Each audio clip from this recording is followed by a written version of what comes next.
میرے حضرت عبادت میں لطافت خوب رکھتے ہیں، رہے تقویٰ پہ چلتے ہیں، فقاہت خوب رکھتے ہیں۔ وہ بحر معرفت کے بحر الفت کے شناور ہیں۔ نحمده ونصلي ونسلم على رسوله الكريم من يومنا هذا إلى يوم الدين، أما بعد فأعوذ بالله من الشيطان الرجيم، بسم الله الرحمن الرحيم۔ كذب الذين من قبلهم فأتاهم العذاب من حيث لا يشعرون۔ گزشتہ درس میں یہ واقعہ چل رہا تھا کہ وہ لوگ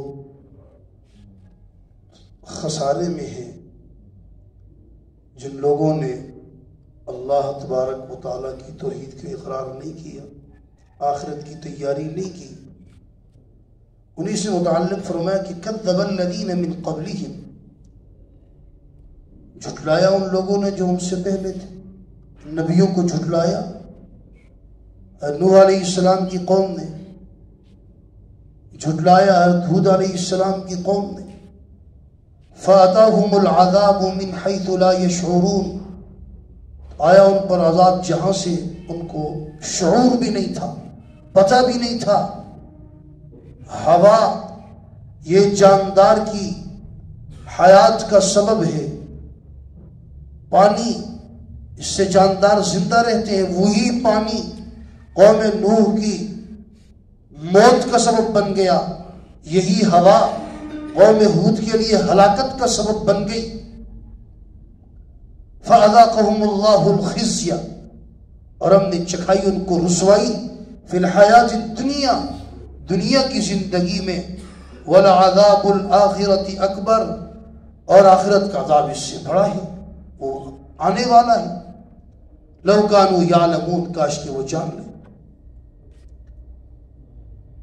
وَلَقَدْ ضَرَبْنَا لِلنَّاسِ، اور ہم نے بیان کی لوگوں کے لیے، فی ھذا القرآن، اس قرآن میں، من کل مثل، ہر طرح کی مثالیں، ڈھیروں مثالیں قرآن نے دی تاکہ لوگ بات سمجھیں۔ لَعَلَّهُمْ يَتَذَكَّرُونَ، تاکہ وہ نصیحت حاصل کریں۔ شرک کے رد پر مثال دی، مَثَلُ الَّذِينَ اتَّخَذُوا مِن دُونِ اللَّهِ أَوْلِيَاءَ، جو اللہ کے علاوہ دوسروں کو اپنا دوست بناتے ہیں، اللہ کے علاوہ دوسروں کو حاجت روا، مشکل کشا، فریاد رس سمجھتے ہیں۔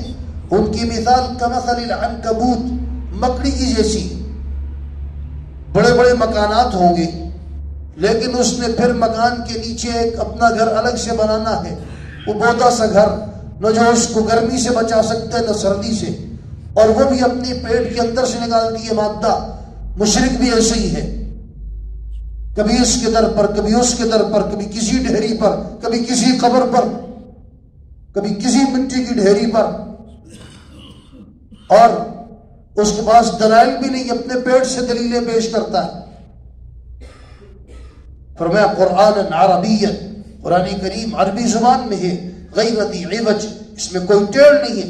لعلہم یتقون، تاکہ وہ نصیحت حاصل کرے، تاکہ وہ بچے، تاکہ وہ اعمال کہ جن کی وجہ سے عذاب ہوگا اور جن کی وجہ سے جہنم میں جائیں ان سے بچیں۔ قرآن یہ نصیحت کی، ایک ایک چیز کھول کر بیان کی۔ قرآن عربی زبان میں، ہمیں عربی نہیں آتی اس لیے قرآن کی فصاحت کو نہیں سمجھتے، اور آج کی عربی اس وقت کی عربی میں بھی فرق تھا۔ آج تو چلے جاؤ پانی پلائیں، کہتے ہیں حاجی مویا، سمجھتے ہیں میں نے کوئی مر گیا ہے، مویا کسے کہتے ہیں؟ آج کی عربی بھی ایسی ہے۔ تو فصاحت و بلاغت، قرآن تو فصیح ہے، بلیغ ہے۔ اس وقت قرآن عربوں پر جب اترا، وہ بھی فصیح و بلیغ تھے، قرآن سمجھتے تھے، اس کی تاثیر سمجھتے تھے، تاثیر کا انکار نہیں تھا، اسی وجہ سے کہتے تھے یہ تاثیر سحر کی ہے، یہ جادو، لیکن تاثیر مانتے تھے۔ فرمایا ضرب اللہ مثلا، آگے مثال بیان کرتے ہیں اللہ تبارک و تعالی، بہت ساری مثالیں بیان کی، یہاں بھی ایک مثال رجلن ایک آدمی فیہ شرکا اس میں کئی شریک ہوں متشاکسون اور ضدی ہوں. یعنی آدمی میں شریک ہو کیا مطلب کہ غلام ہے اور اس کے کئی آقا ہیں اور آقا بھی ہیں اس کے اور وہ ضدی ہیں. مثال کے طور پر اس کے 4 ہیں یا 5 آقا ہیں اس کے. ایک کہتے جاؤ پانی لاؤ, دوسرا کہتے کپڑے استری کرو, تیسرا کہتے مجھے دباؤ. اب بتاؤ ایک بیت وقت وہ کس کس کے کام کر سکتے؟ یہی حالت ہے ان لوگوں کو. 5 6 ان کے آقا ہیں, پتہ نہیں کتنے خدا بنائے وہ. وَرَجُلًا سَلَمًا لِرَجُلٍ اور ایک آدمی سالم پورا ایک کے, ایک غلام ایک ہی کا ہے بس. جس چیز کا حکم دے گا وہ کرے گا. فرمایا هل يستويان مثلا کہ دونوں برابر ہو سکتے نہیں. الحمدللہ ساری تعریف اللہ کے لیے جس نے ہمیں شرک سے بچایا, ہمیں توحید سمجھ آئی. بل اکثرهم لا يعلمون اور ان میں سے اکثر ایسے ہیں جو نہیں جانتے. اب جب بات سمجھائی, شرک پر رد کیا سرکار نے, تو جو مشرک تھے ان کو تکلیف ہوئی اور پھر وہ کہنے لگے اس تبلیغ کے مقابلے میں حضرت سرکار کی تو اولاد ہے نہیں, نرینہ اولاد, تو ٹھیک ہے یہ فوت ہو جائیں گے, معاملہ ختم ہو جائے. انک میت وانہم میتون, یہ کہنے لگے کہ وہ وفات پا جائیں گے تو معاملہ ختم ہو جائے گا. قرآن نے کہا انک میت, آپ بھی وفات پانے والے ہیں, وانہم میتون اور ان پر بھی موت آنی ہے. وہ کیا سمجھتے ہیں وہ دنیا میں رہیں گے؟ سرکار دنیا سے جائیں گے تو وہ بھی تو دنیا میں نہیں رہ سکتے. تم کس خوشی میں ہو مشرک ہو کہ تم رہو گے؟ تو اس آیت کے اندر وعدہ موت ہے, موت کا ذکر نہیں, وعدہ موت کا ذکر ہے, موت کا نہیں وعدہ موت کا. اگر یہ ہو کہ اس میں موت کا ذکر ہے کہ آپ فوت ہوں گے, تو پھر فوت ہونے کے بعد یہ آیت کس پہ نازل ہو؟ اس میں وعدہ موت کا تذکر. اور ایک اور بات, عقیدہ حیات النبی کا مسئلہ بھی آ گیا. اللہ تبارک و تعالیٰ نے قرآن کریم میں صاف صاف فیصلہ سنایا کہ شہداء زندہ ہے, اور جو اللہ کے راستے میں قتل ہو اس کو مردہ نہ کہو.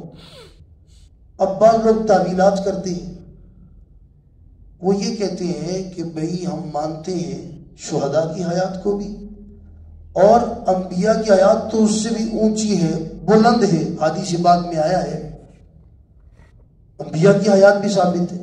اب وہ یہ تعویل کرتے ہیں کہ ہم حیات مانتے ہیں لیکن حیات روح کی ہے یا جسد مثالی کی. جسد مثالی یوں سمجھے کہ ہماری وہ فوٹو سٹیٹ ہے, وہ کہتے ہیں انسانوں کی یہ فوٹو سٹیٹ ہے جسد مثالی, وہ اس میں زندگی, اس کو زندہ مانتے. یا روح زندہ ہے یا جسد مثالی زندہ ہے. انسان بعض مرتبہ خواب دیکھتے ہیں, کہتے ہیں میں فلاں سے رات کو ملا ہوں, اور صبح اٹھ کر اس سے پوچھو تمہارے ساتھ رات کو ملاقات ہوئی گیا, مجھے کوئی پتہ نہیں. اب یہ وہ جسد مثالی فوٹو سٹیٹ جو ہے, کہتے نہیں اس میں روح ہے.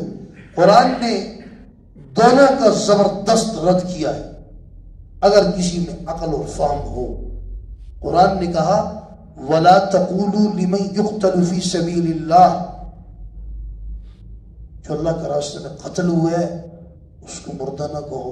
نہ روح قتل ہوئی ہے نہ جسد مثالی قتل ہوئی, وہ فوٹو سٹیٹ بھی قتل نہیں ہوئی. جو قتل ہوئے ہے اس کو مردہ نہیں کہو. قتل تو یہ جسم ہوا ہے, تو جب یہ جسم, وہی شہداء, وہ یہ لاکھوں کروڑوں شہداء جو نبی کی بات مان کر اپنی جان دیتے ہیں, امتی ہیں, اگر یہ کروڑوں مرے تو یہ زندہ ہیں, یہ شہید زندہ ہے. جب یہ زندہ ہے تو جس نبی پر ایمان لائے وہ کیوں زندہ ہے؟ اور حدیث پاک میں بھی ہے نبی زندہ ہے, انبیاء زندہ ہے. پھر اگلی بات کہتے ہیں قبر کھول کر دیکھو. قبر کھول کر دیکھتے ہیں, ہمیں تو پتہ نہیں چلتا. یہ آنکھیں تمہاری قبر کی زندگی دیکھ سکتی نہیں. تو قرآن نے کہہ دیا وَهُمْ لَا يَشْعُرُونَ, اس لیے اس غلط فہمی میں نہیں پڑھنا. قبر کھول کے دیکھتے ہیں زندہ ہے یا نہیں. اگر یہی ہے انہی آنکھوں سے دیکھنا ہے تو قرآن کریم کی بے شمار آیات کا انکار ہو جائے گا. ان آنکھوں سے منکر نکیر نظر، یہ یہاں پر جو کاتبین جو لکھنے والے ہیں اعمال نامہ، یہ دونوں نظر نہیں آ رہے، یہ دونوں فرشتے جو یہاں پر بیٹھے یہ نظر آ رہے ہیں؟ نہیں آ رہے۔ ہونٹوں کے پاس کہتے ہیں فرشتہ وہ نظر آ رہا ہے؟ نہیں نظر آ رہا۔ اسی طرح فرمایا جب انسان مرتا ہے، قرآن کہتا ہے مرتے وقت فرشتوں کے ساتھ بات ہوتی ہے، مکالمہ ہوتا ہے، کیا وہ نظر آتی ہیں؟ تو کتنی چیزوں کا انکار ہوگا جو ہماری آنکھیں نہیں دیکھ سکتی۔ ہاں آپ دیکھنا چاہتے ہیں تو کوئی مسئلہ نہیں ہے، تھوڑی سی دیر ہے، مر گئے سب کو نظر آ جائے گا، مرنے کی دیر ہے پھر سب کو نظر آ جائے گا۔ ہاں یہ جو دنیا کے اندر آنکھیں یہ آپ کو عالم برزخ کی چیزیں نہیں دکھائیں۔ ہاں اللہ تبارک و تعالیٰ کسی کو خلاف عادت دکھا دے تو الگ بات ہے۔ تو بہرحال فرمایا انک میت وانہم میتون ثم انکم یوم القیامۃ عند ربکم تختصمون، پھر انکم یوم القیامہ، قیامت کے دن تم عند ربکم، اپنے رب کے ہاں، تختصمون، جھگڑا کرو گے، وہاں یہ جھگڑا کریں گے اللہ کے ہاں، اللہ کے ہاں پھر فیصلہ ہوگا۔ اللہ تبارک و تعالی ہم سب کو قرآن کریم کی تعلیمات سمجھ کر اس پر ہم سب کو عمل کرنے کی توفیق عطا فرمائے۔ وآخر دعوانا ان الحمد للہ رب العالمین۔